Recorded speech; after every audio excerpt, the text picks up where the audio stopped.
Hi, my name is David Doublebice. I'm the creator of ELT Buzz, and I'm an avid materials designer, and I've been doing this for over 30 years. I've taught many graduate level courses in curriculum design, and I really like the part of those courses where us teachers discuss how to design great materials for our classroom use. So today I'd like to go over 12 questions that you should ask yourself when designing lesson materials. And I'll share some examples. All of them you can find in my huge Made with Tender Loving Care lesson library on ELT Buzz. And let's get into it. First, a few preliminary things before we get into questions. I'd just like to introduce you to some of the language of design. Whether we're designing materials, designing a car, a work of art, there's a certain language to design. And you'll have to be aware of a lot of these concepts that go into the design process. Balance, proximity, unity, symmetry, of course, proportion, similar, repetition, form, and many others. Another thing I really emphasize when I'm creating materials is the concept of praxis. Praxis really is about, is it useful in the real world? Can it be applied and used in the real world? I think too much schools can be glass houses. We do things to fill up time. Of course, students are learning, but we should always link that learning to the outside world and really think, is this material giving students skills and abilities that they can use in the wider world? For example, this is an activity I designed, and it's simply watch an episode of What Would You Do, a real TV program, and then the students respond to the TV program and share what they would have done if they had been the person. And it's something, this language will be something they'll use in the real world to discuss possibilities and putting themselves in the place of others. Another thing that's important is curiosity. I think to be a great materials creator, you have to really be in love with the blank page or the nothingness and really be motivated to create something out of nothing and to share your creative abilities with your students. This quote by E.B. White really sums it all up. So, first question of the 12, do I have to reinvent the wheel? Ask yourself that before you start designing lesson material. Maybe it's been done before, maybe it's been done better. And you can find it. A lot of our lesson library resources designed by myself and many other teachers who I've commissioned have already done the hard work, and you can just adapt the material to your own situation. And it's very important that materials be adaptable. You can cut, snip, paste, remix, reuse, reinvent, refine what other teachers have already done. So you don't have to start from ground zero all the time. Maybe sometimes you'll have to, but ask yourself that question. Do I have to reinvent the wheel? For example, I saw this image on a Facebook meme years ago, and I said, that's a perfect lesson. I didn't really have to do too much with it. I just printed it out and we started using it. It wasn't ever designed for language students, but it's a great listening exercise. Listen to the song, Never Gonna Give You Up, and check the things Rick Astley will never do. So I didn't have to reinvent the wheel. I found a great lesson that covered the future simple and pronunciation of gonna, and it was a lot of fun, and I've used it many times. Next question, is the material necessary? What I mean by that is, are you starting from the student's needs? We should always start there and think about, what do our students need? What do they have to get better at in terms of language? And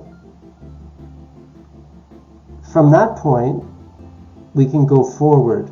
So I like to explain to teachers that they should take a backwards design approach to materials creation. Step one, you identify the results that you want. The students will be able to use the past perfect tense, maybe. Step two, what will be the evidence for that? Well, the students will be able to respond to questions about what they did in the past and what they would have done. And three, plan your materials and instruction around that. And of course, I could use the TV program I had just mentioned. What would you have done? Or what would you do? But think of this backwards design process. It really keeps us focused on the necessary things for our students' development.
Next, is it doable?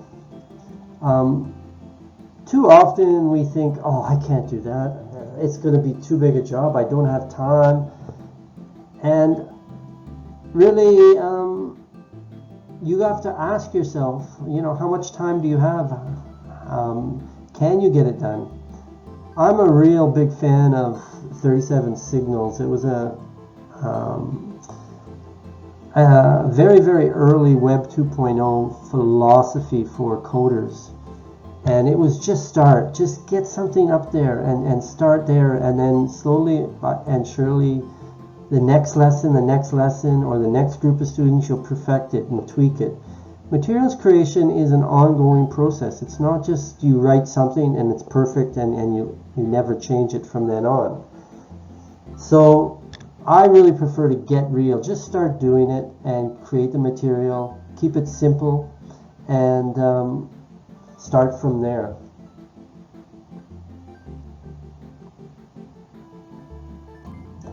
Form, really big question. Is the material suitable? So there's so many different kinds of materials out there that you can use for a lesson. Obviously you can design dishes out of clay, or you can design them out of plastic, steel, paper even. But which is suitable for your situation? Same goes with the learning material. Is it going to be paper, a digital product, a video, a PowerPoint, a closed activity, mix and match of them? But think very, very, very, very seriously about what kind of form you're going to use.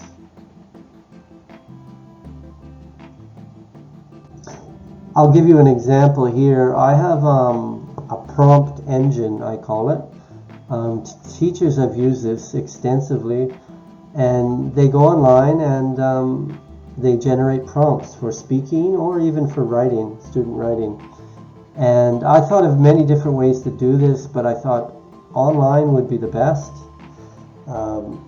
JavaScript, definitely a way to randomize it. And HTML I coded with a little sprinkle of PHP, and voila, that was my form for that activity and those objectives I had. Do I have to make it? Number 5. Often teachers assume that they are the materials creator for everything. But not always. I think we should think more about, can I get my students to create the material? For example, this word search here. Why give the students a completed word search? Maybe it might be good because you don't have a lot of time, but it's much better if the students create their own word search, write the words in the bottom, fill out the whole grid, and then they change with another student and they can have a race to see who finishes it first. This is a very, very basic example, but students can be creating a lot of the content in your class. I call this student created content. I borrowed that from UCG, user generated content, UGC. And it's a design principle that I think more teachers have to take to heart. That our students can be the ones designing and making the materials. And that goes for tests too. You'd be surprised if you get your students to design a quiz or a test, how well they'll do it and how motivated they'll be too. That's part of it. I have a whole course book called We Teach, We Learn. It's free for registered members in the lesson library, and it's all based on this concept of student created content. Number 6, does the material have a front door? This is a very, very, very important concept in materials design. Too often, especially course books, it's just cluttered and there's no entry point. There's no way for the student to personalize it and to make it their own. and they just fill up every little inch like paper is gold and worth so much money. And think about when you create the material of having a lot of space on the page for students to personalize, to draw, to take notes, and to enter in. I call that the front door. For example, here's just an in-your-face example, an organizer.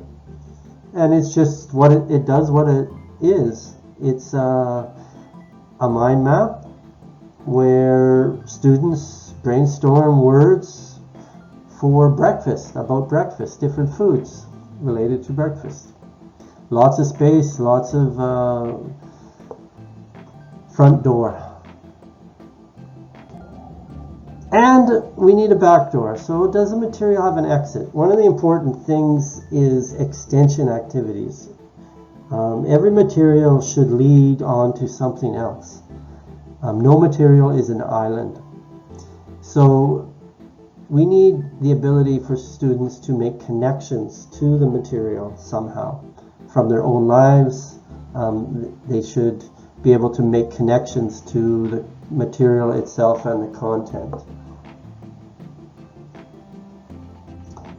Here's an example that I often use. We'll watch a commercial, we'll practice the commercial and perform it in class maybe, and then I'll get the students to make their own version and perform it in class. We extend it and we personalize it. Number 8, is the material personal? By that I mean, can the students relate to it? Is it friendly? Basically, that's the bottom of it all. Is it something that gets the students excited, that they can relate to, that they can, personalize and doodle and draw on, or make it their own somehow? They have to make it their own. Here's an example of what I think of as friendly. This is called a grammar poem, and here they're just at the beginning of the school year writing a poem about themselves. Me, myself, and I. Running, making pizza, cooking, never early, always late, etc., etc. So it's just a nice material that's open in design and allows the students to feel it's friendly and their own. Is the material identifiable? So you'll need name. Do you have to put the name of the student on the material? Is there a place? Is there a place for the mark?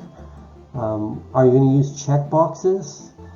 There's all sorts of little things that a material has. Number, are you going to use numbering system, a lettering system? How will you be able to track who did it and how well they did? One thing I find missing on most materials is a place for the students to reflect on it. It could even be just like a 5-star thing, but it's very worthy for the student to be able to give their input about the language material that they're using. Number 10, is a material logical? So I mentioned, are there letters or numbers? Is there a sequence, a logical sequence going from, as this lesson material is, from general to specific? But you can go from specific to general. But is there a logical sequence to the elements? And is there coherency? You see the color scheme? It balances, it's clear. There's not too much on this page. So think about things like coherency and consistency when you design. 11. Does the material have soul? By that I mean, does it say it's you? Is it something you are proud of as a teacher? Isn't just something like slapping down 10 sentences the students have to finish. There's so much of that out there. Really make a material that says, wow, this is Jennifer. Wow, this is John. I'm really proud of this series of materials I did for Project Peace, where students made doodle exercises. They each got a part of a song, and they wrote the words for the song and designed a drawing to represent the song, or represent a line in the song. And then we put them all together. We took pictures of them all and then put them all together and made a music video with all the students' creations. And that material had soul, definitely. You can see them on eltbuzz.com/projectpeace. Lastly, is the material reproducible? You don't see this much with the possessiveness of our materials creation communities. Publishers don't allow you to edit, to modify materials, but that's how you should create yours. Create a template. Think of a material as a template, and you can just modify it for different levels, or if there's a different group of students, you could swap out pictures to make it more presentable for the other group. But really think of it as a malleable thing, a material, as the name suggests. And make sure that it's easy to reproduce for you to varying situations and use dynamically. Lastly, you might also take into account what we call evergreen.